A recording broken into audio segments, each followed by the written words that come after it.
Odell Beckham Jr. is probably one of the most electrifying players in the league, both on the field and with his personality. In just his first 3 seasons, he cemented himself as one of the best receivers in the league.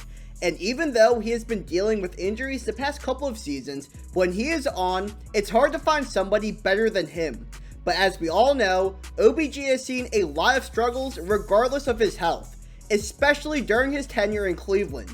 In this video, I'll be diving deep into the worst game in Odell Beckham Jr.'s career, and spoiler alert, number 1 wasn't while he was with the Browns. So when I make these videos, I have to take a couple of things into consideration. Say a receiver has a bad game, but his quarterback is also playing badly, then I'm not going to include that game in this video. So with all the games on this list, it's safe to say that OBJ's struggles were an individual effort. Number 5 is week 4 of the 2015 season against the Bills. By this time, Odell had already solidified himself as the best young receiver in the league, but would have a huge test against him. Stephon Gilmore would be the main corner covering him in this game, and he did a fantastic job of locking down OBJ. He held Beckham to just 5 catches for 37 yards. You know Gilmore did such a great job of locking down Beckham when his best play didn't even count. You have got to be kidding me. God, this kid is amazing. Now, what makes this game number 5 for me is the fact that the offense was performing well and Beckham didn't. He had a high amount of targets with not a lot of catches to go along with it, and his yards per catch was very low this game. This is also at number 5 due to the level of competition Beckham was up against. I'm being a little bit more lenient with this since this is the year that Gilmore really started to put himself on the NFL map. Had he gone up against a worse corner or secondary, then this game would have been much higher up. Now, let's get into the first of 3 Browns games on this list. Beckham's tenure with Cleveland was horrible.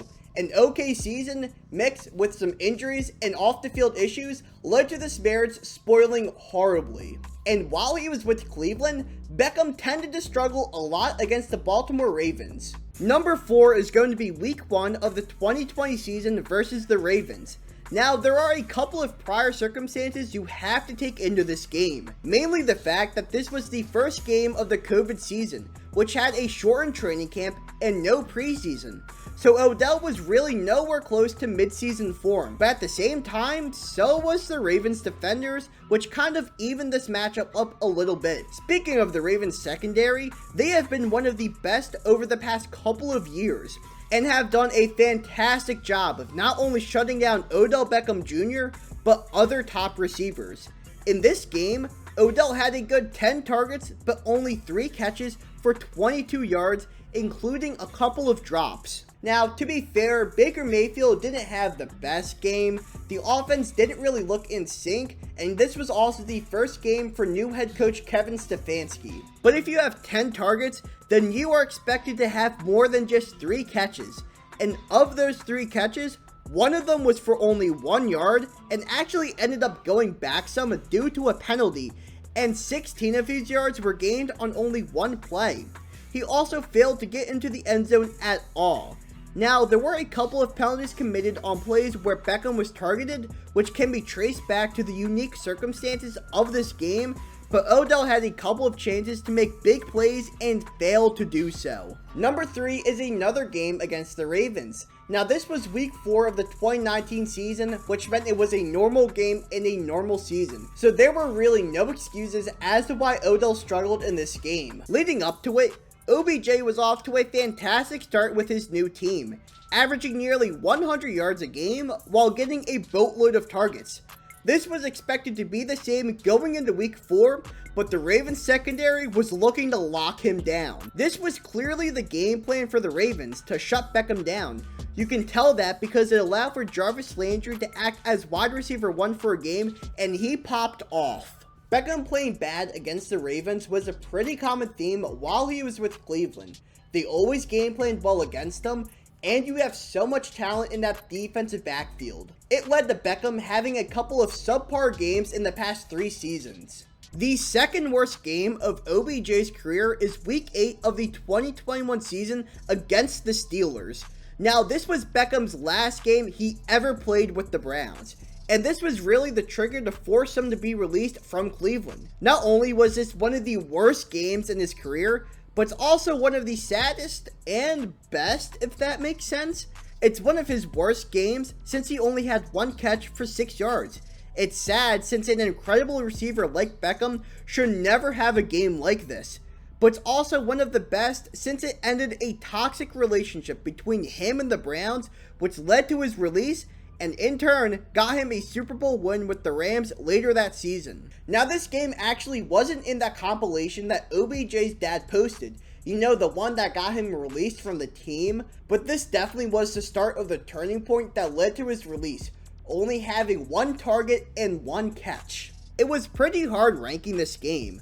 While the one catch and 6 yards are career lows for him in games where he played the majority of snaps, the positive butterfly effect that came out of this game made me want to put it lower, but the statistical element overrules that for me. Now, by that logic, you may be thinking that his worst game is one where he had a bunch of targets but absolutely no catches, but that actually isn't the case. Odell doesn't have a game like that in his career. The only game he had where he didn't have a single reception was the game he tore his ACL against the Bengals in 2020. So, which is the worst game in OBJ's career then? The worst game in Odell Beckham Jr.'s career is the wildcard game in the 2016 playoffs. If you know me and have watched the past videos, I value playoff games higher than regular season games.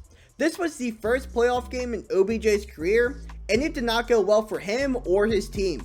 Manning wasn't awful in this game, mediocre is the best way to describe it, but Beckham individually played badly, having a couple of drops, one of which was in the end zone, and he just all around played a bad game. He finished with 4 catches for 28 yards on 11 targets. That's horrible, especially since the Packers had the 21st ranked defense and the 31st ranked passing defense. Manning and Beckham should have destroyed this Green Bay defense, but they did a fantastic job at shutting Beckham down. Listen to all the players that had more receiving yards than him in this game. Tavares King, Will Tye, Victor Cruz, and Sterling Shepard. All of them had more receiving yards than Beckham. Green Bay's game plan worked to perfection that day. So the combination of his poor on-field performance, plus this being a playoff game, cements it as the worst game in Odell Beckham Jr.'s career. So that's it for today's video. Make sure you hit the like button and the subscribe button. It goes a long way towards supporting me and this channel, and I appreciate every single one of you guys. Also, I'm sorry if this video looks a little weird. I'm currently on vacation and had to improvise with my recording setup. But make sure you also follow all my other social media links listed down in the description below. I have an Instagram, a TikTok, and a Twitter. So thank you all for watching, and I hope you all have a fantastic day.